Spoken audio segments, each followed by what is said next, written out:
Okay, thank you. So hi, my name is Gert. I'm the founder of $100 Smart Networks. And like the name suggests, we build smart networks with low power sensors. With me is Tiit. Yep, I'm from Wasombi Labs, and we do hardware and embedded development for Gert's company and a few other startups as well. Yeah, so let's get started. We don't have a clicker, so I have to click it by myself. So the Internet of Things is like a huge buzzword lately. And what it actually is a few years back, everybody was talking about it, but no one actually knew exactly what it was. It was like big data that everybody talks about it, but nobody quite understands what it is. Everybody does it, and nobody understands it quite surely. So we kind of try to define it with three things: that you need sensors for it, which manage some kind of aspect. They collect some data. We need connectivity, that the sensors are connected to each other, and we need people and processes to manage those sensors and connectivity. As a picture, I took it actually from Wikipedia because it was the only free picture on the internet which I could use. And it shows actually quite nicely how the Internet of Things should work, and what it means that all is connected to each other. You have the smart flower pot there, for example, and you have a sensor in it. So what it does, it checks the humidity of the soil, for example, and it gives it water. And you actually can check it from your smartphone. You have smart home there. Smart home is actually a very cool concept, because there are tons of things that you can do in your home with sensor technologies and Internet of Things. You probably have 20, 30 very different aspects, but as well as smart wearables, smart parking, till the point that you are actually building smart cities with it. The Internet of Things market is emerging. It's quite large at the moment. It's a $180 billion market at the moment. And it is predicted that it will be over $1 trillion market in 2020, with more than 60 billion devices connected to each other. Now, why the Internet of Things and the sensor technology is blooming at the moment is that the technology is getting really, really cheap and really, really small. The prices have dropped 3 to 4 times for each models, the Wi-Fi models, the Bluetooth models, and everything else in that space. Now let's talk about a bit of those three components that are making the Internet of Things work. The first part was the sensors. The sensors kind of give the world a digital nervous system, in a sense. And here's a picture of a city, for example, and actually what you can all think about it, what you actually can do with the city, how it can be smart. You have smart cars, you have smart transportation, you have smart utilities, you have sensors in the pipelines, for example, the electricity, smart lights, the people itself are wearing wearables, and so on. So everything is connected with each other, making living much better and much easier in that city. Sensors itself can be very different. For example, this is one of our last products. It's the $100 Smart Tag. It actually sends out data, and you get the location from it, so you actually can know where people are who are wearing the smart tags. And we are actually aiming to launch it in festivals and conferences. So like this conference here currently, you can actually check where the people are you want to meet, and you get data out of it for the conference organizers, where everybody went and which were the most attended rooms, for example. But sensors can be very different. Maybe Tiit can tell a bit more about what type of sensors there actually are. Well, for this small tag, we actually, well, it's physically capable of sensing pretty much nothing except maybe temperature and also its own battery level. But the beauty in Internet of Things is this one device, it can be completely stupid. It doesn't have to do pretty much anything, but the smartness of it emerges from the connectivity. we have, if we only have one of these, it doesn't do much. It's actually quite useless. But if you have one of these in every one of your name tags, for example, you walk around this room and your phones all have these special apps. So with the apps, we can track the position of every one of the name tags with the Bluetooth connectivity. And so with one phone, we would only get like data about who was near that phone. But if everyone has a phone, then aggregating all this data together, something that I think these big data companies do, is it's possible to actually, even from these little bits of data, it's possible to actually get a lot of information. So, yeah, right now the big companies that deploy sensors all over the world, like this Marine Explorer, the fly dog company in Estonia that's making these buoys, smart buoys. Every one of these buoys is actually quite expensive, but they also give a lot of information. But for Internet of Things, it's moving a bit in another direction. We're getting cheap devices that each one of them only gives tiny amounts of data, but there's so many of them. And from that, it's possible to actually, well, people think that it's possible to actually get more than from one big, expensive sensor. Yeah. Okay, so let's move on to the second point, which was the connectivity, actually. So the point is that the sensors have to be connected. Like Tiit said, alone they do nothing. It's like a swarm logic in biology. If you have bees or ants, for example, if you take one ant, it doesn't do much. But if you take a colony, then they all share a common goal and they work for it, and it actually can build amazing things. So this is just a roundup of different technologies. We are mostly using Bluetooth currently because of the reasons that it's in every phone, but we also have built mesh networks using Zigbee, for example, and we have toyed around with ANT and RFID also. And have you used something else? For Heimdall, we haven't used very many of them, but Wazombie by itself has used pretty much all of them, except for this. The long-range ones are actually not that good at the moment for Internet of Things, because like with most technologies, there's a trade-off. We can have long range, but that means it's both expensive and it's probably using a lot of power. So we always have to choose what we use, and mostly since Internet of Things is not that widespread at the moment. Like we can't have a mesh network covering an entire city right now.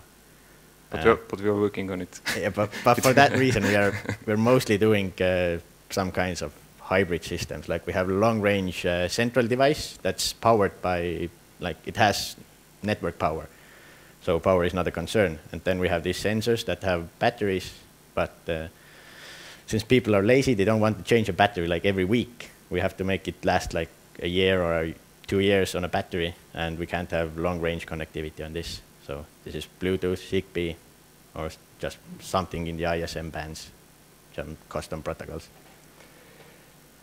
And moving on to the first part is people and processes who actually are using those sensors and that connectivity, and what we can get out of it is very different range of things actually. The location data is the most obvious, but also, like I said before, to use them in utilities, to use sensors in pipelines, for example, for security, for energy measurements, and so on and so on. So sensors, connectivity, people, and processes are the 4 things that put the Internet of Things together. Now, with that, you can build smart applications, gadgets, and services. Now, the services itself can be standalones. Like there are a few use cases here. This is Nest, for example. I guess everyone has heard about it. It measures temperature, and it's also a fire alarm system. Yeah, Nest was a company that started this. It was a smart thermostat at first, and then they made this smart smoke detector. But I think Google bought them, and after Google buys something, Yeah. It's gone. And so smart plugs are really emerging at the moment. I think if you go to any of the Internet of Things conference, I guess 50% of the booths are actually some kind of smart plugs. They all do pretty much the same thing, but because they are quite easy to manufacture and the technology in them is quite simple, there are a lot of them in the market. So smart light bulbs, for example, and smart wearables. No, I guess, how many of you have some kind of smart wearable with you? Everyone has at least one. Okay, one person, okay. Okay, so yeah, different things. Actually, I wanted to talk a bit more about this smart wearable. This is actually done in the Build It hardware accelerator, run by Alexander. It's called the ARC. It's currently in development by an UK team, and it's Tiit actually knows more about it. Yeah, the guys who are making it are from the UK, but the actual development for this specific thing was done in our offices in Tartu, and this actually participated in the Intel Make It Wearable competition. They didn't do too well there, but the thing actually worked. But they got into the finals. So yeah, they got into the finals. Anyway. So from the entire world, I don't know, there was like hundreds, maybe thousands of teams that applied, and then 10 were selected. And this was one of them. That's pretty cool thing. Like. Yeah. It's a smart pendant. You wear it around your neck, and there's a rubber band around your neck. So when you're navigating a city, like on your bike, and you have mapped the route, you want to go from point A to point B, then this, instead of using earphones to say turn left, turn right, it uses haptic feedback. It has small vibration motors on your neck. It feels very weird when it's actually seriously. I'm not sure I would understand how to turn from that signals, but I think it's like you get used to it. But I seriously hope so. Yeah. Yeah, exactly. Yeah. Humans are not that different from horses. Okay, so all those things alone, well, they are smart devices anyway, but if you put all them together, they form compound applications. And what we mean by compound applications is, for example, a smart car, which has very different sensors in it, very different technology, and each of this technology does one bit of the work. So a compound application is emerging from that. A very good example is a smart parking ecosystem, for example. I don't know about Estonia. I guess the parking is not such a problem here, but in the United States, for example, around 22% of traffic is actually comes from looking for parking spaces, actually. So it's a huge traffic if you think about how many cars are in the United States. And what we can do is about smart parking thing. This is a part of smart city, and the sensors are actually basically what you can do is you have a mobile application and you have sensors like in the light bulbs, for example, in the street, and you can actually check where there are available parking spaces. Of course, it's a bit bad thing, maybe, because if the smart cars are coming, then I guess they will find the space anyway. So this is, I guess, not needed. But if anyone is trying to get to the market, right now is the really good time to do it. And of course, smart home or smart house is a very cool concept. Elion is actually offering a smart, Elion is an Estonian company, I don't know how many of you are from Estonia, and they're offering a smart home solutions, which aggregate very different things, smart lighting, smart heating, and so on. So that is how we create the Internet of Things. We merge different things together, and it's like a real internet. It's like an internet, but for things, basically. So I'd like to talk a bit more about the Heimdallr company, what we are actually doing. Then we can actually show this stuff that we have on the table. Heimdallr was founded in 2014. It was in the first batch of Build It Accelerator. And what we do is we try to give the world a digital nervous system by those very small smart tags, which we can attach to different things. For example, we can build smart cities with it. We can use it in conferences. We are actually concentrating on conferences currently. And this is the actually a few key points. It's really small. The battery lasts up to 12 months, give or take. It depends on the actual traffic, how much are they broadcasting, how much are they receiving, and it's waterproof. And the best novelty thing is that it's, well, I say it has an unlimited range because the tags will multiply each other. If you have like 3 tags in a row, and the range is about 40, 50 meters, and you have no smartphones nearby or any other endpoints. So what they do, the tags will communicate with each other until they find an endpoint to upload all the data there.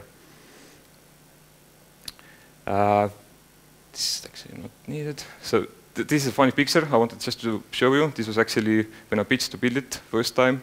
This was actually how we got the idea to build Heimdaler. We wanted to track bicycle thefts in a new way.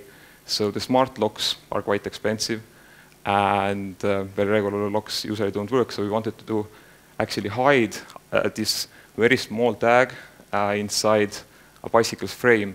So if someone steals it, you can actually track it, and probably the thief won't get it out there because it's inside the frame. Now, we run into some problems. The first problem was that Bluetooth doesn't go through metal, so we couldn't do it actually.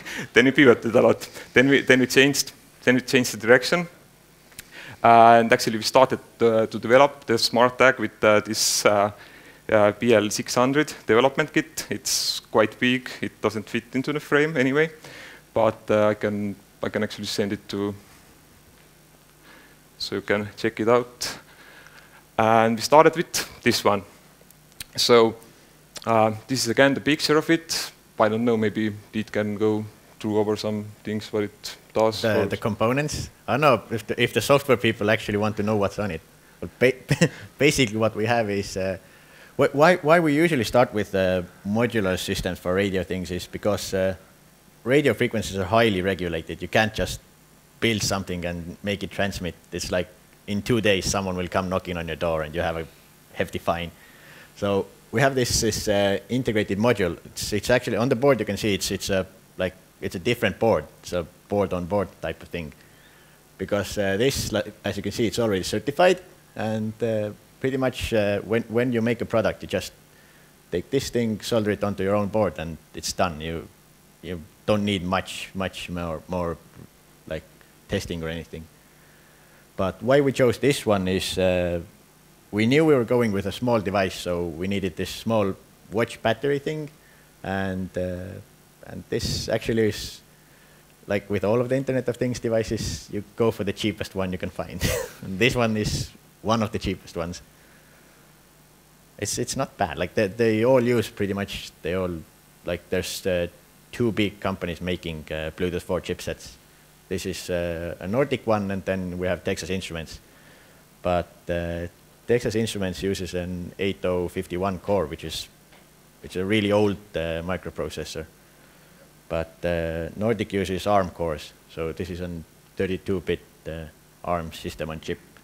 So we can actually, this thing can actually run like simple programs inside this module. So you actually only need this and the battery, and things just work.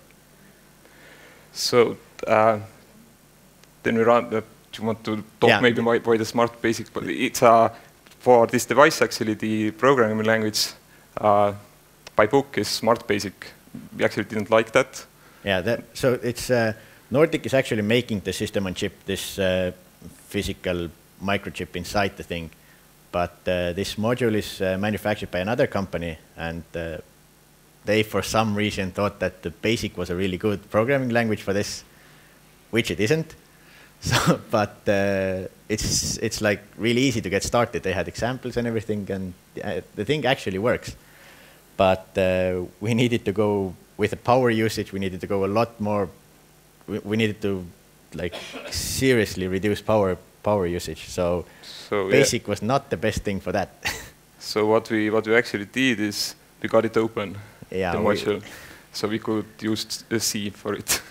The reason we needed to cut this open, we can actually program this in low-level languages as well, but again, for reasons unknown to us, this module manufacturer decided that they, for some reason, wanted to add one I/O pin that, for some reason, shorts out the antenna. So without actually cutting it open, it's the range of this thing is like 20 centimeters. So when we cut it open, we saw that there's this weird hack thing going on there. And after that, just one line of code, and the range is around 40 to 50 meters again. But they don't say why they do it. They don't say if they do it. Just we tell them that it doesn't work for us. They say, we don't know anything. So after we cut it open, we actually sent them an email and asked them why they can't tell us that they did this. They didn't respond. So then we iterated it a lot. This is actually the first version. It was quite big. I don't have it here at the moment, but well, it's the same module there. But it was something like this. And well, this is the other side of it. It uses quite a big battery, and this was not a good thing. This quite a big battery is actually the one you have in your watches. This 20 millimeters by 3.2 millimeters. Yeah, but for Internet of Things, it's really big. It's huge. Can't use so big batteries actually. So we iterated a bit more. I don't have the pictures of a few other iterations, but actually we end up with this one. This is currently, I think this is quite production ready. We maybe will iterate it a bit more, but I'm not sure it's production ready, but but I hope, but I hope it is. and yeah, this is really small. That will actually fit into these casings. Actually, why the casings are again so big is that the battery we are using now this battery actually, which I still think is too big actually. We can get a year of lifetime from that battery for one tag, but I think it's too big. We need to go smaller actually. So this is just a cool picture of. Yeah, we actually because this thing is so small, but the chip inside is still the same thing. So the biggest chip on these small boards has 68 connections on it. So it's really tiny. There's a connection every 0.4 millimeters on a grid. So for that, we also work with the university laboratories in Tartu. And they have this X-ray machine that we can use to actually see how the thing was put together. There's only one company in Estonia that actually said they would try to do it. They didn't say they would do it. They said they would try and do it. Yeah, and this is an actual X-ray image. Yeah, it's not the best quality because the X-ray machine is not the best, but it's still like really expensive machine. We really can't afford one ourselves. So you can see here, this thing here is the black square chip on the board. So every one of these black dots is a connection. It's crazy difficult to get these to line up. And this is just one of the pictures showing the tags compared to a credit card, for example. Now, a bit more about technology. This is something that Tiit wanted to talk a lot, actually. This is our lab. This is the old lab I had in my parents' basement, actually. But we now have much nicer facilities. Basically, this is how Internet of Things is made. And this isn't even the worst. This is quite okay. You can actually see a bit of the table here and here. Yeah. Yeah, this is just other things that we do, actually. Just toying around with. I don't know if you want to say a few words about it. This one is most of the Internet of Things type of things we do are radio connection, like we have wireless connectivity. This one is actually something more similar to Arduino. It's just smaller and has more connectivity. No wireless connectivity, but still better connectivity. This is RFID devices. Actually, this thing is really cool. The entire thing, the screen and everything is powered by RFID. So actually, this doesn't have a battery. The only thing this needs is a radio signal, and it runs the ARM processor, and then it turns on the screen and everything like this. It's really cool. Like it's right now it's maybe not easy, but it's possible to integrate this technology inside a credit card, for example.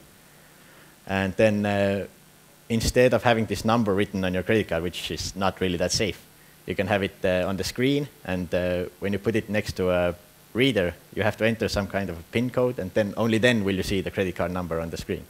That's something really cool. Do we have something else here? Oh, this is actually... This is from our new labs. But yeah, these things are so tiny, we need microscopes to work on these. And this is just, I wanted to add it, this is a new printer in the office because it's a cool printer. I just added a picture. So we use it. We use it for prototyping. We actually, we use these 3D printers, but I know everyone has one nowadays, but it's actually really good to have this at in our own office, because when we're prototyping something like these tags here, the physical packaging and everything like this is actually even more difficult than doing the coding part or the electronics part, because especially for wireless devices, the mechanical casing actually dictates a lot what is possible. But for example, why we choose Bluetooth 4 or any other of these high frequency technologies, meaning 2.4 or 5 gigahertz, is the antenna size. As we go up in frequency, antenna gets smaller.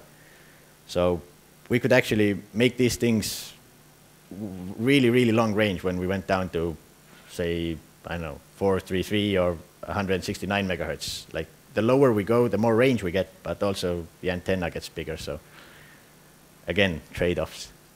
And when we have a 3D printer, we can actually like test these things out right away. We don't have to wait. When we do this powder printing thing and order from Shapeways, it's at least 2 weeks, like every cycle. So I've heard someone once say that for software companies, this compile, test, and this cycle is, I don't know, like in minutes, maybe in hours, but for hardware, it's in weeks, maybe even months. So can't really make too many mistakes. So this was actually it. We actually left 10 minutes to the end that we probably have questions, because it's I hope broad. Someone has questions. If they don't have questions, then I can still talk about... Okay. I heard there was some other solution for this bicycle tagging, which you could like paint on. Is it somehow related to you, or is it have you heard? Paint? No, I think it's pressed. I mean the nano something. Yeah, but you can only read the thing. You cannot track it. It's like you can read it on a microscope. Yeah, it's Nano ID is the company. Yeah. They are in Tallinn. Yeah, I but think. the main thing with all of these technologies is everyone develops their own standards. Like every company, Nest had their own protocol for connectivity. Everyone has something like this. Then we have like every week in crowdfunding campaigns, we have some of these something similar to this, something you can just locate with the phone. And also just works with one app. So for the Internet of Things to really take off, these things have to be either open sourced, which is, I think, asking a bit much, but that would be ideal. But they need to all interoperate somehow. It needs to be possible to have like get data from other manufacturers' devices as well. Because actually, I don't see a big point in building hardware that's already been built by someone else. If someone made these tags, they maybe make them a bit smaller than us, then I would just buy them from that person. Why would I invent the bicycle again? Just right now, the problem is that everyone hides what they're doing. Everything is so secret. Will you make it public? This one, I can't make this public. I might. It depends. Let's see. The way Wazombi does this right now is for our own devices, we use open source software, use open source parts, and we contribute back as well. Like a few weeks ago, I was working on this Texas Instruments Wi-Fi, similar to this Nordic Bluetooth chipset. Is a Wi-Fi chipset that has basically one chip that has Wi-Fi and a microcontroller in it. And yeah, For this, there was one open example, but it was broken. So we fixed it and we gave it back to the community. We don't want to keep this a secret. Because when we use something, for example, this Nordic chip, when other people start using the same thing, it's actually beneficial to us as well, because our app has more hardware to connect to. And also, if we make hardware, our hardware can be used by more people than just people who have our apps. So I don't know why people don't want to share, because it's actually beneficial for everyone. And it's just not just about these things, every one of these sensors. The thing that there was a talk before lunch here, well, Planet OS, someone from Planet OS was giving it. The reason for a company like Planet OS is because it's so difficult to get data from different sources and put it all together. If it was simple, then this thing, the thing would take off much faster. We would have Internet of Things tomorrow instead of in like 5 years. Do you have this also in production somewhere? Do you use it somewhere? This small tag? Small tag? Yes, we are currently testing it. We are launching a demo in the beginning of next year. Other tags, the examples of those? We have tags that are a little bit bigger than these. That they do not like the client is different, but the application is a bit similar, and they're not in mass production. But for both of these, for the tiny tag and the bigger tag, we have actually run test runs. So we know what the problems are going to be. We know there's going to be problems. That's definitely not like going into mass production tomorrow. But I know Gert thinks, and all the other guys think that the things are almost done, because actually the demos work. We can put battery inside these and they start working. Like a phone will find it. But I think for actual consumer use, it's like 5-6 months from what we have right now to. That's not much. It's not much, but still, like it takes. You can buy these from many grocery stores. Yeah, I think that's the idea. That's how it's supposed to work. Yeah. But for that, the big thing in hardware is when I make one of these tags or make 20, like on this panel, it's not very cheap. It's actually quite expensive. But when I make 100,000 or 1 million of them, it gets really, really cheap. Like the price difference between 100 and 100,000 per unit is 3 orders of magnitude. Like we can go from 1,000 euros down to €1. It's a really, really, really big drop.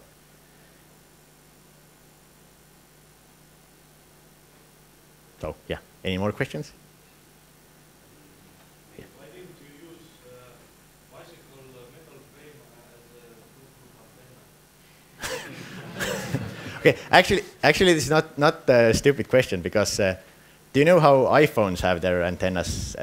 They don't have an actual antenna inside. They use the metal frame, and it's also possible to do this with a bicycle frame, probably. But the thing is, all antennas need two poles. Like you need the antenna and you need ground. For the iPhone, you have the battery as a ground, and then you have the metal frame as an antenna.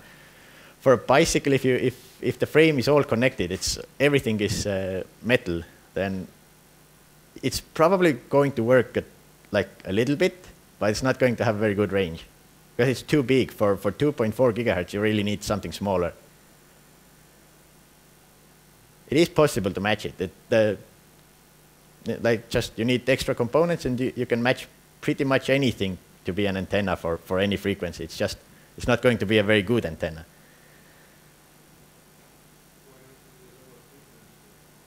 Because phones don't have lower frequency receivers. They do have, but that's not user accessible. I think the lowest one is 800 megahertz or something, because quad band phones have, I think it's 800 and 1800 for lower frequencies. If we did it in a lower frequency, it would be possible. As ever since these analog television transmissions stopped, there's a big gap, like free frequencies. And I think there's a team in the UK. There's a team in the UK developing something, some kind of a Internet of Things radio application thing there. And there was another company who was doing also using it in the same frequency, something long range and really low data rate. So yeah, it's always there's going to be a trade-off. So if we want long range and low power, it's going to be really, really low data rate, so you can't really send much data. But for bicycle tracking, you just need to send one number like every 15 minutes. So it's possible, but it's not going to connect to your phone. Have you thought to integrate your tags with Arduino or Raspberry Pi or some other popular platforms? Raspberry Pi, it's definitely possible. You just need a USB Bluetooth 4 dongle, and it's going to work. That's actually something we have tried. I didn't try it on the Raspberry Pi. I tried it on the BeagleBone Black, but they're pretty much the same. Both run like simple Linux. But wirelessly? Well, it is wireless. Okay, yes, sorry. Because the Raspberry Pi doesn't have an actual wireless transceiver built in, so you need some kind of a dongle for it. For Arduino, I think there's also a shield that can do it, probably. I wouldn't be surprised if someone made this Nordic chipset is really popular. If someone made the Arduino IDE compatible with this hardware, I think it's completely possible. How do you get the software which actually provides a service? Are you developing it yourself or? Yes, we are developing We ourselves. have an app team and we have embedded hardware. We maybe are getting some partners for the back end, but not sure yet. We are on talks of that. Because I actually think that the tags are just a mean of getting the big data to working and get the visualization out. We are actually, I think we are not a hardware company in a sense. We are more of a hardware-ish software company. That the initial value comes actually from the data which is collected. Okay, thank you. If you have any additional questions, these guys will be around all day. Yeah, I think we'll be here for the evening event as well. Yeah. So. Okay, thank you.